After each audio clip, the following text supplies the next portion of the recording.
tunggu sekejap beberapa orang untuk masuk, kemudian kita akan mulakan dengan bacaan matan insya-Allah.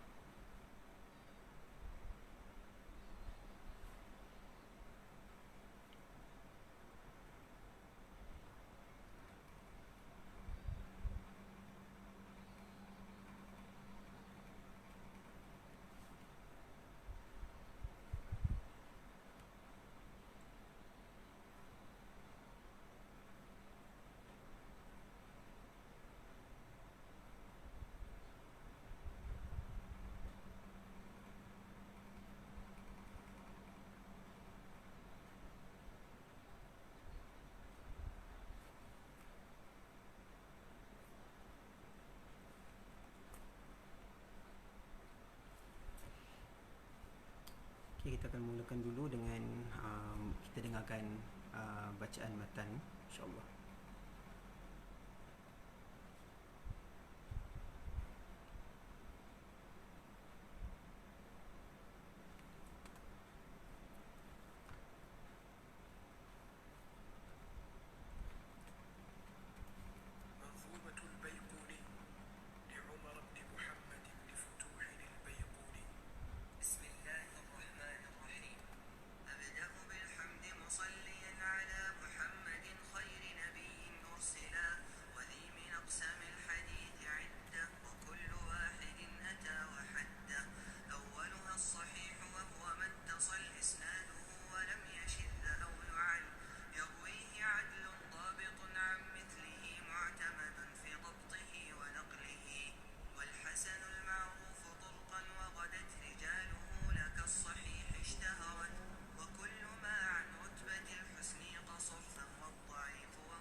طيب بسم الله الرحمن الرحيم.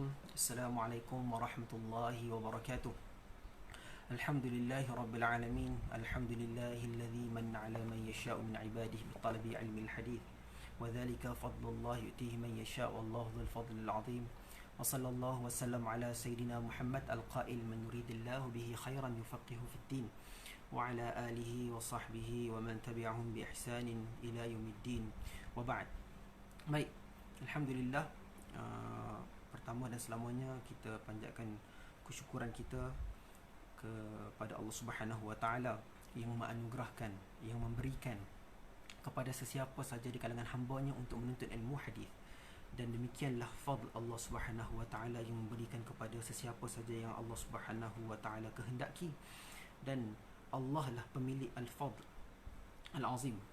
Seterusnya salawat dan salam kita panjatkan ke atas junjungan besar Nabi kita Muhammad sallallahu alaihi wasallam yang pernah bersabda, sesiapa yang Allah Subhanahu wa taala nakkan kepada hamba-Nya kebaikan, Allah Subhanahu wa taala akan berikan kepada hamba-Nya kefahaman dalam ilmu agama.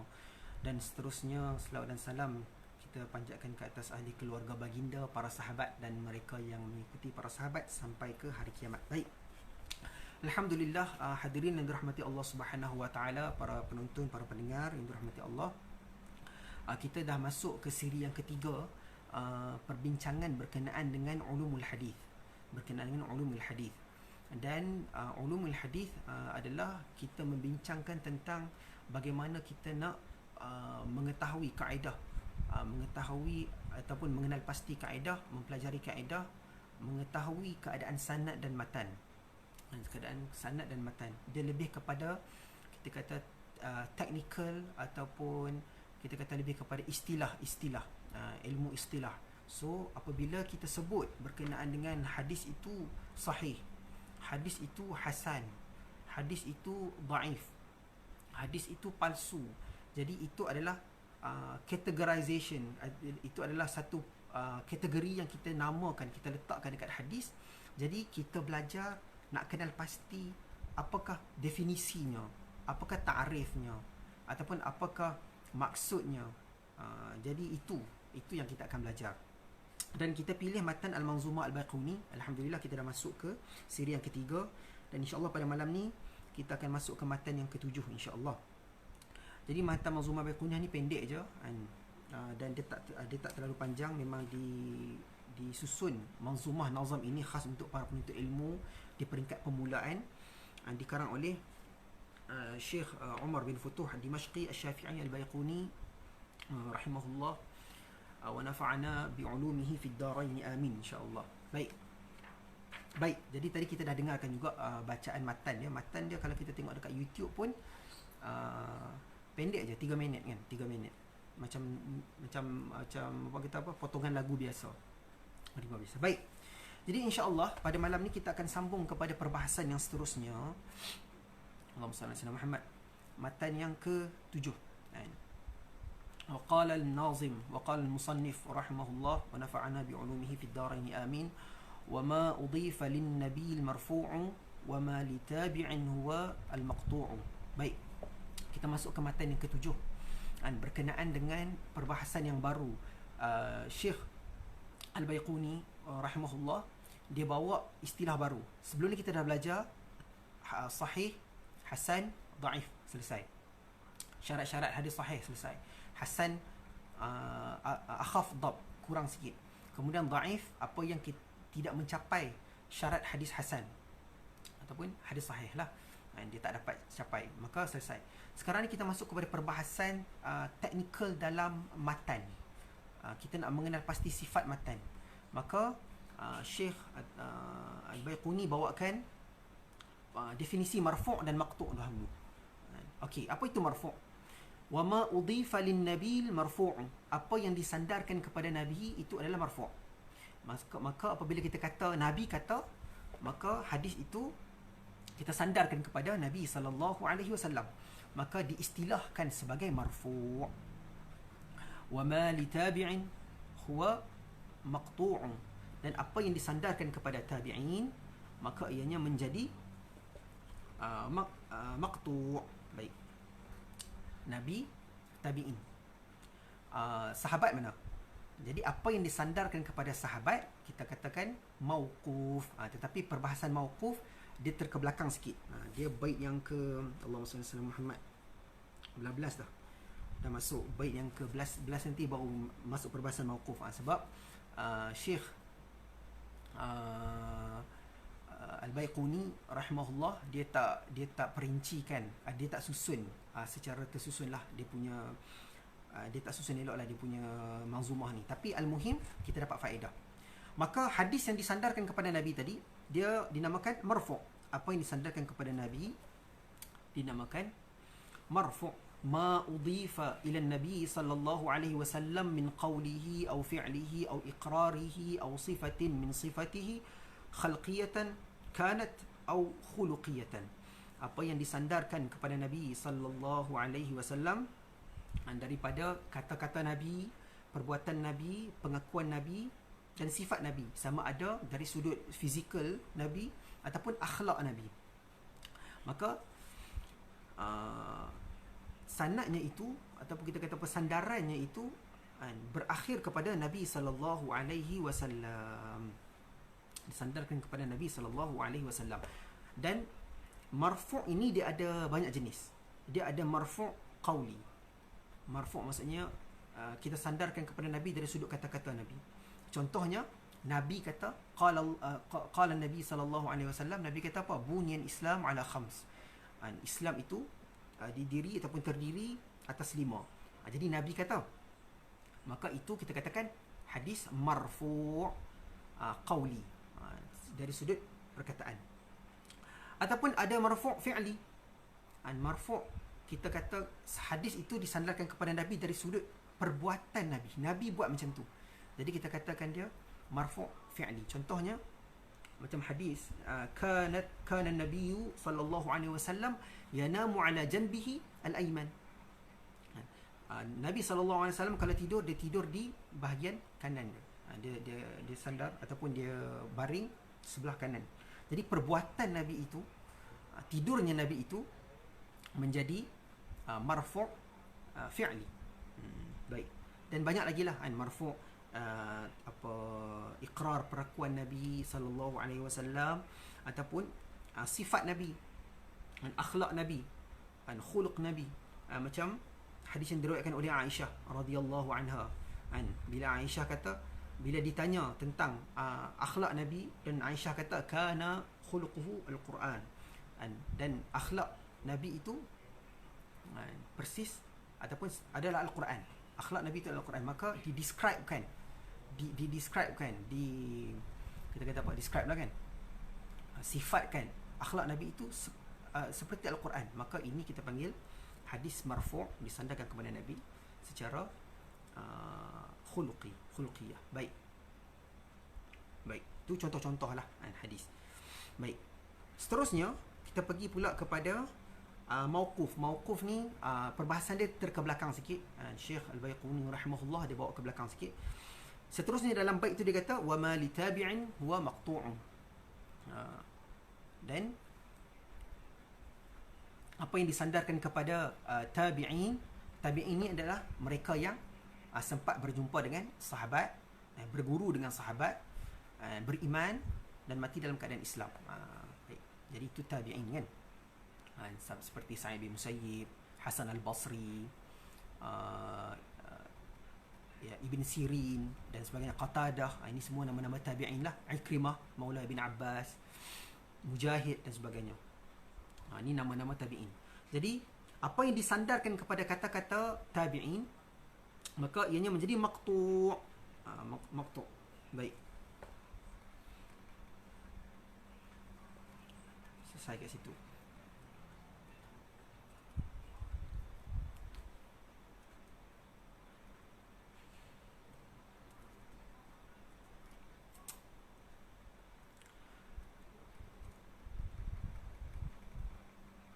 Baik. Dr. Tariq Iwadullah dia ada bawa sedikit perbahasan berkenaan dengan maqtu'.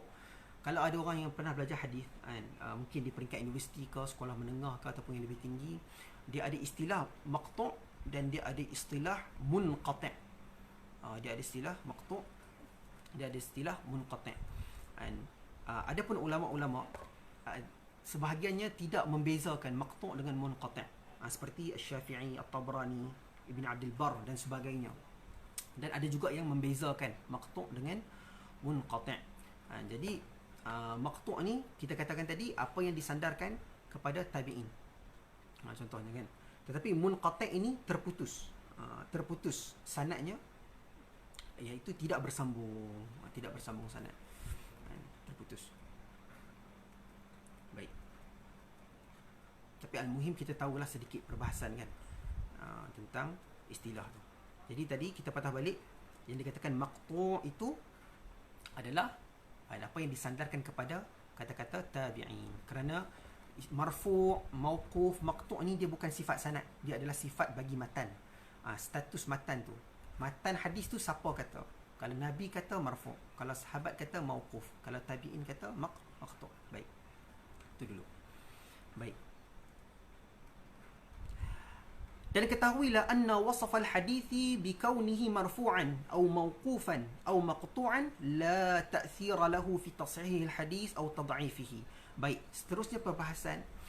Ketahuilah bahawa perbincangan kita berkenaan dengan hadis marfu' ke, hadis tu mawquf ke, maqtu' ke, sama ada Nabi kata ke, sahabat kata ke, tabi'in kata, tidak memberi kesan pun kepada sahih ataupun dhaif satu-satu hadis. Sebab sahih ataupun dhaif hadis kita dah bincang sebelum ni, dia ada syarat-syarat dia. Maka boleh jadi hadis tu marfu', disandarkan kepada Nabi, tapi disandarkan secara bohong. Klaim sahaja kata Nabi kata, sedangkan Nabi tak pernah kata pun. Kan? Ataupun disandarkan kepada sahabat, dikatakan sahabat kata, sedangkan sahabat tak pernah kata pun. Ataupun disandarkan kepada tabi'in, sedangkan tabi'in tak pernah kata sedemikian pun. Maka mauquf, marfu', maqtu' ni adalah sifat matan. Dia bukanlah kita kata penentu, justifikasi, bukanlah justifikasi bagi menentukan hadis ini sahih ke tak. Maka marfu' tidak semestinya sahih, mauquf tak semestinya sahih, maqtu' tidak semestinya sahih. Nak tahu sahih tak sahih, kena balik kepada siri 2 ataupun siri 1 perbincangan kita berkenaan dengan syarat-syarat hadis sahih, hasan dan dhaif. Baik.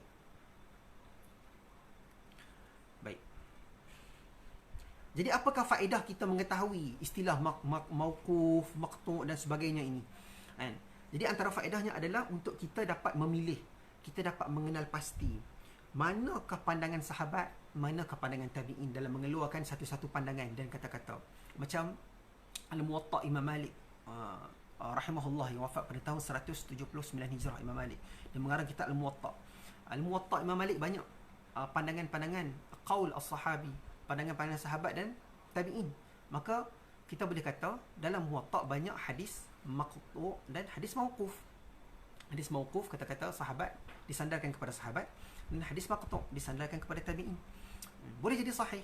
Jadi pandangan-pandangan dan fatwa-fatwa mereka boleh kita guna pakai, ataupun boleh kita tahu statusnya, nak letak di mana, nak istinbat macam mana.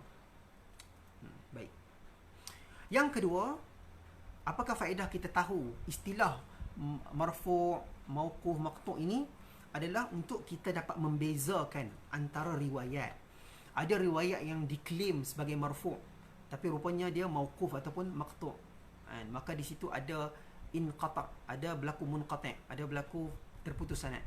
Maka kita boleh nampak dekat situ adanya sejenis ataupun nau'un min ilalil hadith, ada jenis ataupun kita kata ada bentuk-bentuk hadis yang ma'lul, hadis yang cacat, hadis yang dhaif. Maka kita boleh tahu dekat situlah. Baik.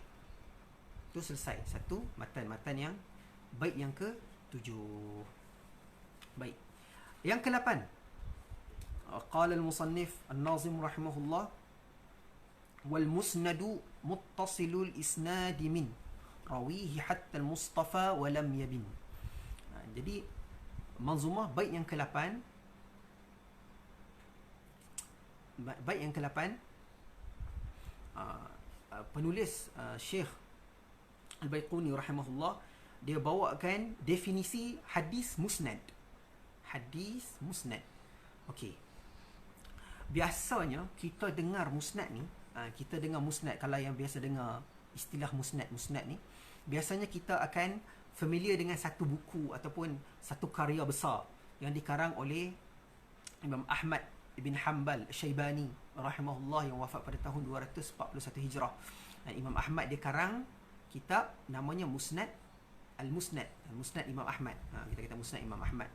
Jadi musnad yang biasa kita faham adalah genre, kita boleh kata genre lah, jenis penulisan, type, bentuk penulisan ataupun bentuk tasnif, bentuk tadwin kitab yang mengumpulkan hadis-hadis berdasarkan susunan nama sahabat secara khusus. Kan? Macam Musnad Imam Ahmad, dia susun berdasarkan nama-nama hadis-hadis yang diriwayatkan oleh sahabat, mulakan dengan 4 khulafa ar-rasyidin, kemudian gabung sekali dengan asyarah mubasyirin, 10 orang yang dijanjikan syurga, kemudian baru dia ikut sahabat kan, nama-nama sahabat yang lain. Jadi itu musnad satulah kan. Tapi yang penulis Umar Al-Baiquni cuba bawakan bukan musnad yang tu, tetapi al-musnadu katanya muttasilul isnadi min, adalah sanad yang bersambung dari rawihi hatta Mustafa wa lam yabin, sanadnya yang bersambung daripada para perawi sehinggalah al-Mustafa ataupun sehinggalah Nabi SAW tanpa terputus. Baik, maka itulah definisi yang cuba diletakkan oleh Umar Al-Baiquni rahimahullah. Jadi hadis musnad adalah ma ijtama'at fihi sifata. Hadis musnad adalah apa yang berhimpun padanya dua sifat, iaitu hadis itu mestilah ittisalus sanad, mestilah bersambung sanad, wa raf'ihi ila nabi, dan marfu' kepada Nabi sallallahu alaihi wasallam. Baik, maka di situ jadi nak definisikan, nak tentukan hadis itu musnad. Sebagai musnad, dia mesti bersambung sanad dan dia mesti bersambung, disandarkan kepada Nabi sallallahu alaihi wasallam ataupun marfu' kepada Nabi sallallahu alaihi wasallam. Baik.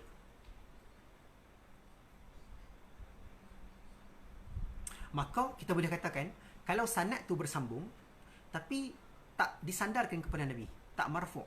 Kan tadi kita dah tahu kan, marfu' tadi yang disandarkan kepada Nabi. Jadi sanad tu diriwayatkan terhenti sampai sahabat. Terhenti sampai sahabat. Maka dia tak jadi marfu'. Dia jadi sanad bersambung tapi mauquf. Macam tu.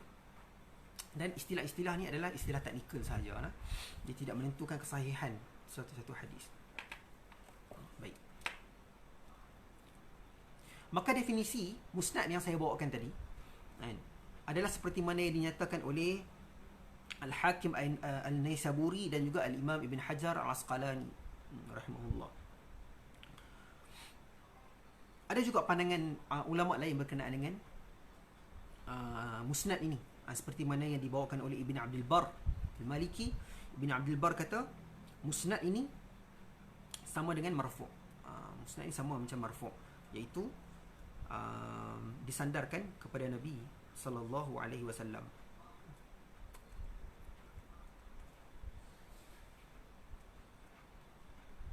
Jadi apakah faedah kita mengetahui musnad ini ataupun definisi musnad ini adalah ataupun perbezaan definisi tadi ni, an yakuna at-talibu 'arifan bi istilahati ahli al-ilmi, supaya para pelajar, para penuntut ilmu dari bidang usuluddin, hadis ataupun para pelajar syariah terutamanya mengetahui tentang cara penggunaan istilah di sisi ahli ilmu. Baik. Sebab ada ahli ilmu yang menggunakan musnad dalam bentuk yang lain. Macam ada ulama lain menggunakan musnad dalam definisi yang lain, yang berbeza kan. Macam konteks yang kita baca ni adalah macam mana yang saya sebut tadi. Syarat ataupun definisi musnad adalah mestilah bersambung sanad dan juga disandarkan terus marfu' kepada Nabi sallallahu alaihi wasallam. Sebab itulah para hadirin yang dirahmati Allah, ingat tak apakah nama penuh Sahih Al-Bukhari? Kita selalu sebut Sahih Al-Bukhari, Sahih Al-Bukhari kan. Apakah nama penuh kitab dia? Sahih Al-Bukhari. Dia ada nama penuh dia kan. Apa dia nama penuh dia?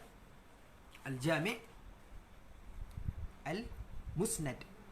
Al-Jami' Al-Musnad As-Sahih Al-Mukhtasar min umuri Rasulullah sallallahu alaihi wasallam kan. Tu nama penuh bagi Sahih Al-Bukhari.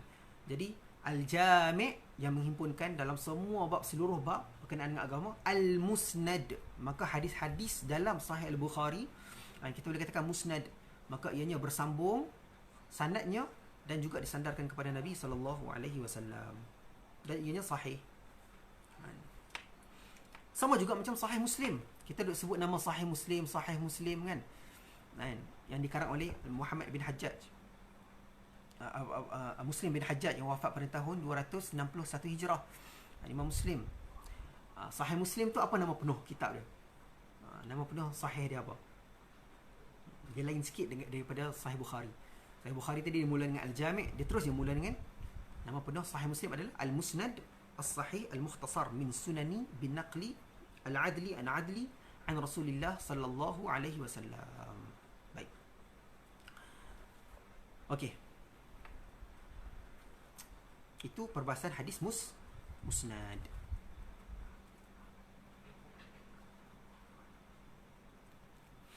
Okey, seterusnya telah berkata An-Nazim Syekh Al-Baiquni rahimahullah, dia berpindah pula kepada perbincangan hadis al-muttasil. Dia kata apa?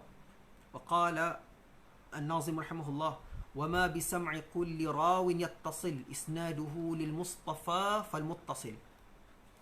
Dan hadis yang didengari, wa ma bi sam'i, hadis yang didengar, kulli rawin yattasil, semua perawi yang bersambung, isnaduhu, yang bersambung sanadnya, lil Mustafa fal muttasil, apa yang bersambung sanadnya maka ianya adalah hadis muttasil. Baik. Dekat sini pun dia perbahasan yang dia lebih kurang sama perbincangan dia, maksudnya dia tak pergi jauh. Kat sini dia nak cerita apakah maksud hadis muttasil. Hadis muttasil adalah hadis yang ma yattasil isnad, apa yang hadis yang sanad hadis tu bersambung. Bisam'in, dengan cara ada sima', ada sama', bisama'in, ada dengan cara perawi mendengar secara direct daripada gurunya. Kullu rawin, setiap perawi dengar daripada gurunya. Kan? Macam maksudnya dia direct dengar, sami'tu, ada guna istilah tu ke, kan? Tapi tidak bermaksud kena dengar sahaja, syarat untuk ittisal sanad. Tak semestinya okey, kalau nak hadis muttasil kena syarat dia kena dengar haddathana ataupun sami'tu, tak semestinya. Sebab kita ada belajar kan, turuk tahammul hadis, ada beberapa metod ataupun cara untuk kita mempelajari ilmu hadis. Ada beberapa metod untuk kita meriwayatkan hadis, belajar hadis. Ada 8 kan, antaranya dengan simak lah, dengan kita mendengar kan. Macam istilah yang kita selalu gunalah, sami'tu. Tapi ada juga ataupun akhbarani, telah mengkhabarkan kepadaku, akhbarana, telah mengkhabarkan kepada kami, haddathani, telah bercerita kepadaku, haddathana, telah berceritakan kepada kami. Ini semua maksudnya sama' sirah, mendengar kan. Tapi tak semestinya dengan ini saja baru jadi muttasil. Tetapi boleh juga jadi al-arad ataupun al-qira'ah ala syekh. Contohnya macam qara'tu, aku telah membaca daripada guruku. Maka jika perawi ini membaca daripada gurunya, dia pula membaca pula daripada gurunya sampai pula kepada Nabi sallallahu alaihi wasallam, dikira meriwayatkan hadis, boleh meriwayatkan hadis. Banyak lagi lah kan, ada ijazahnya, munawalahnya, mukatabahnya, dan setiap turuk tahammul ini ataupun kaedah, cara ataupun metod mempelajari hadis ini, dia ada perbahasan yang lebih detail. Tapi itu bukan objektif kita lah pada malam ni. Tapi poinnya, tidak semestinya mendengar sahaja baru dikira muttasil. Boleh jadi membaca, boleh jadi wasiyah, boleh jadi wijadah dan sebagainya. Baik.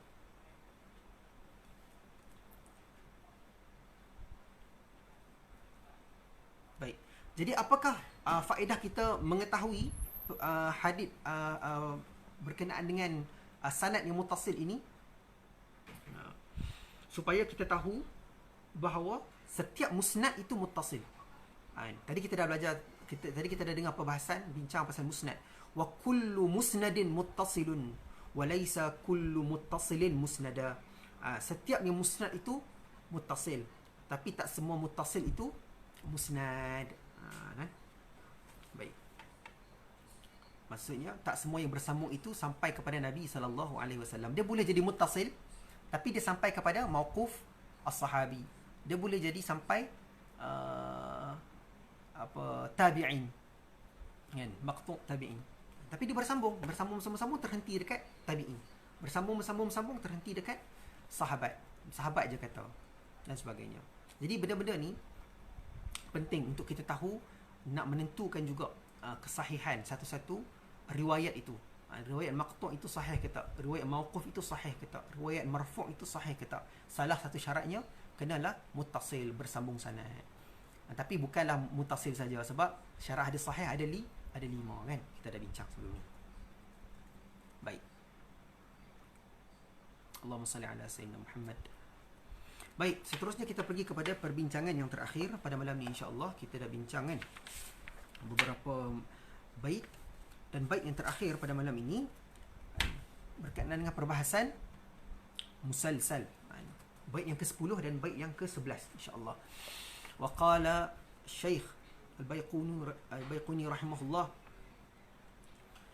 musalsalun qul ma ala wasfin ata mithlu ama wallahi an banil fata kadzaka qad haddathanihi qa'ima aw ba'da an haddathani tabassama. Baik. Musalsalun, hadis musalsal itu, qul, katakanlah, ma'ala wasfin ata, adalah apa yang mengandungi sifat-sifat yang tertentu ataupun sifat yang datang. Ada certain karakter. Hadis musalsal ini ada certain karakter dalam sanad dia. Nanti kita tengok. Dia bagi contoh, mithlu ama wallahi ambanil fata. Contohnya seperti dia sebut, demi Allah, ambanil fata, telah mengkhabarkan kepadaku seorang pemuda telah mengkhabarkan kepadaku, ataupun guru telah mengkhabarkan kepadaku, telah bercerita kepadaku. Baik. Kadzaka qad haddathanihi qa'ima, begitu pula sungguh dia telah mengkhabarkan kepada aku sambil berdiri, dalam keadaan dia berdiri. Au ba'da an haddathani tabassama, ataupun setelah dia mengkhabarkan hadis itu kepadaku, dianya senyum. Maka ini adalah certain contoh ataupun karakter yang menjadi sifat bagi hadis musalsal. Baik, apa itu hadis musalsal? Musalsalun. Maka hadis musalsal ini, dia adalah hadis yang diriwayatkan, dia jarang sampai kepada Nabi SAW. Dia biasanya sifat yang diletakkan, sifat yang diletakkan oleh perawi dalam sanad ketika meriwayatkan hadis tersebut. Sifat yang diletakkan kepada perawi, yang diletakkan oleh perawi dalam sanad ketika dia menyampaikan hadis tersebut. Maka muridnya pun akan menyampaikan seperti mana gurunya sampaikan. Contoh, macam tadi kan, wallahi ambanil fata. Maka sanad tu didengari macam tu, wallahi ambanil fata. Kemudian muridnya pun cakap wallahi ambanil fata. Kemudian murid kepada muridnya pun cakap wallahi ambanil fata. Bentuk tu, contoh tu adalah contoh musalsal. Ataupun guruku telah mengkhabarkan kepadaku dalam keadaan berdiri. Maksud guru tu ketika dia menyampaikan hadis tu, dia berdiri. Murid tu pula nanti dia bagi tahu dekat murid dia lagi, hadis tu berdiri juga, dalam keadaan berdiri. Muridnya pula bagi tahu lagi dekat muridnya dalam keadaan berdiri. Maka keadaan berdiri itu, qa'imah itu, kita panggil musalsal. Baik. Baik. Maka kata Dr. Tariq Iwadullah, dia kata apa? Al-musalsal ini minal anwa'i allati yustafadu minha ta'kidul ittisal. Maka hadis musalsal ini adalah sejenis, adalah satu bentuk yang menjadi, yang boleh memberi faedah ataupun yang boleh memberi penekanan ataupun bukti bahawa berlakunya, confirm berlaku bersambung sanad. Maka kalau betul lah sebiji macam tu yang disampaikan, contohlah sampaikan dalam keadaan berdiri, muridnya sampaikan pun dalam keadaan berdiri, hadis itu disampaikan dalam keadaan macam tu, maksudnya betul-betul bersambung lah sanad, confirm lah nampak, kan, confirm lah dibaca dan didengari. Baik. Jadi musalsal ni ada banyak lah jenis, kan. Ada musalsal ataupun tasalsuli. Musalsal tasalsuli biqaul. Ada yang hadis yang musalsal diriwayatkan daripada kata-kata, kan, dengan kata-kata. Ada yang diriwayatkan bifi'li, dalam keadaan perbuatan, kan. Macam senyum, macam berdiri, macam tadi kata-kata tadi itulah, kan. Ada juga tasalsul bil a'immatil huffaz. Musalsal dalam keadaan sifat sanad itu terdiri daripada para imam, para a'immah ataupun para huffaz. Seperti mana contoh, kan, hadis yang diriwayatkan oleh Imam Ahmad bin Hanbal daripada gurunya Asy-Syafi'i Muhammad bin Idris, daripada gurunya Malik bin Anas, daripada gurunya Nafi', daripada gurunya As-Sahabi Al-Jalil Abdullah bin Umar. Nampak? Dalam sanad ni semua terdiri daripada para huffaz, para a'immah, para fuqaha. Maka kat sini pun kita boleh kata, oh, ni tasalsul lah ni. Inilah musalsal. Ada ciri tertentu yang terdapat dalam sanad yang diriwayatkan oleh para perawi. Macam Imam Ahmad, Imam Ahlus Sunnah, meriwayatkan daripada gurunya Imam Asy-Syafi'i, Nasirus Sunnah, meriwayatkan daripada gurunya lagi Imam Malik, Darul Hijrah, kemudian meriwayatkan lagi daripada gurunya Nafi', kemudian daripada tabi'in, kemudian daripada Abdullah bin Umar, sahabat yang agung. Maka kita boleh kata ini adalah tasalsul bil a'immati al-huffaz atau fuqaha. Baik. Ada contoh lain, kan? Macam al-musalsal bil awaliyah. Ini mesti ada yang pernah dengar, kan, musalsal bil awaliyah. Hadis yang diriwayatkan secara musalsal, yang mana hadis itu adalah hadis pertama yang gurunya itu meriwayatkan kepada muridnya. Itu adalah hadis pertama. Kemudian hadis itu, that spesifik hadis, muridnya itu pula meriwayatkan pula kepada muridnya. Itulah hadis pertama yang diriwayatkan. Kemudian meriwayatkan lagi kepada muridnya secara berterusan. Hadis pertama al-awwal lah. Maka dinamakan al-musalsal bil awwaliyah. Hadis ni famous lah. Hadis yang diriwayatkan macam contohnya, haddatsana Salih bin Syekh Dr. Salih bin Abdullah bin Hamad Al-Usaimi wa huwa awwalu hadithin sami'tu minhu. Kita guna istilah awal hadithin sami'tu minhu, hadis pertama yang aku dengar daripadanya. Wa qala haddatsana Hasan bin Abdul Hadi bin Hasani wa huwa awwal hadith sami'tuhu minhu. قال حدثنا عبد الستار بن عبد الوهاب الدهلوي وهو أول الحديث سمعت منه. Kemudian berterusan sampailah حدثنا سفيان بن عيينة عن عمرو بن دينار عن أبي قابوس عن عبد الله بن عمرو بن العاص رضي الله عنه أن رسول الله صلى الله عليه وسلم قال الراحمون يرحمهم الرحمن. Hadis ni hadis berkaitan dengan rahmah ni. Yarhamu man fil ard yarhamkum man fis sama. Hadis berkenaan dengan rahmah, berlemah lembut ataupun baik, kan, berbuat baik, sifat pelembut. Jika kita bersifat rahman kepada penduduk bumi, nescaya kita akan disantuni ataupun dirahmati oleh penduduk di langit, kan. Menarik. Jadi setiap sanad dalam hadis tu, setiap perawi dalam hadis tu, dia meriwayatkan daripada gurunya. Itulah hadis pertama yang dia dengar daripada gurunya. Dan setiap kali dia nak meriwayatkan hadis tu kepada orang lain, itulah hadis pertama yang dia nak meriwayatkan kepada orang itu. Dan dia gunakan sirah wa huwa awwal hadithin sami'tu minhu, dan itu adalah hadis pertama yang aku dengar daripada guruku, kan. Bercakap berkenaan dengan hadis ar-rahimuna yarhamuhumur rahman, ni menarik, tuan-tuan. Ini kita tutuplah ini perbahasan hadis musalsal. Ni last. Lepas tu nanti kita akan sambung dalam siri yang seterusnya. Dalam hadis ini diriwayatkan oleh Abdullah bin Amr bin As, dan hadis ini sanadnya datang daripada Sufyan bin Uyainah, daripada Amr bin Dinar, daripada Abi Qabus, daripada Abdullah bin Amr bin As, sahabat yang jalil, yang besar. Nabi SAW bersabda, Ar-Rahimuna yarhamuhumur Rahman. Dan orang-orang yang berkasih sayang itu akan dirahmati oleh Ar-Rahman. Orang yang berkasih sayang, yang berlemah lembut, yang ada sifat rahmah itu akan dikasihi oleh Allah yang bersifat Ar-Rahman. Irhamu man fil ard. Dan hendaklah kamu memberikan kasih sayang, berkasih sayang, berlemah lembut, memberikan kasih kepada penduduk di bumi, sesama manusia, sesama makhluk.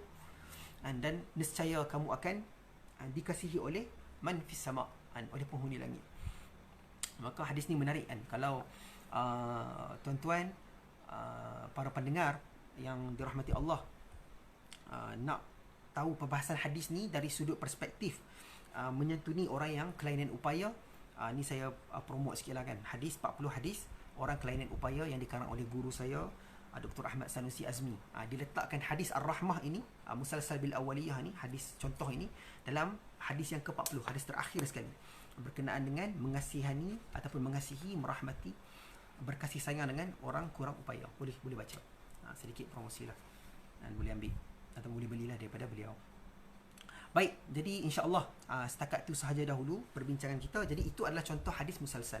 Ar-Rahimun yarhamuhumur Rahman. Baik, jadi insya-Allah setakat itu sahaja dahulu perbincangan kita pada malam ini. Okey. Tadi saya pasal ada soalan. Contoh hadis palsu kan. Contoh hadis palsu ni ada banyak sebenarnya kan. Contohnya boleh tengok dalam boleh cari kan kitab karangan Al-Imam Ibn Qayyim rahimahullah. Al-Imam Ibn Qayyim Al-Jauziyah, dia ada karang kitab Al-Manarul Munif. Kitab yang banyak membongkar dan meletakkan ciri-ciri hadis palsu dan dhaif. Dan antaranya macam hadis berkenaan dengan terung kan, Al-Bazinjan syifa likulli ada terung ini penawar bagi segala penyakit. Jadi itu adalah hadis palsu lah, contoh hadis palsu. Dia ada banyak lagi lah hadis-hadis lain, kita boleh tengok lah. Boleh dapatkan buku tu, ada terjemahan dia dan telah disyarahkan oleh guru saya jugalah, Dr. Razaimi. Baik, jadi setakat itu sahaja dahulu perbincangan kita pada malam ini. InsyaAllah semoga mendapat manfaat kepada semua. Jadi insya-Allah kita akan sambung lagi sebelum Ramadan. Jadi kelas kita ini akan sentiasa bersiaran langsung pada hari Isnin, minggu kedua dan minggu keempat. Jadi setakat itu sahaja. Aqulu qawli hadha wa astaghfirullahal azim li wa lakum. Subhanakallahumma wa bihamdika asyhadu an la ilaha illa anta astaghfiruka wa atubu ilaik. Wal 'asr innal insana lafi khusr illa alladhina amanu wa 'amilus salihat wa tawassaw bil haqq wa tawassaw bis sabr. Sallallahu wasallam ala sayyidina Muhammad wa ala alihi wa sahbihi wa sallam. Assalamualaikum warahmatullahi wabarakatuh.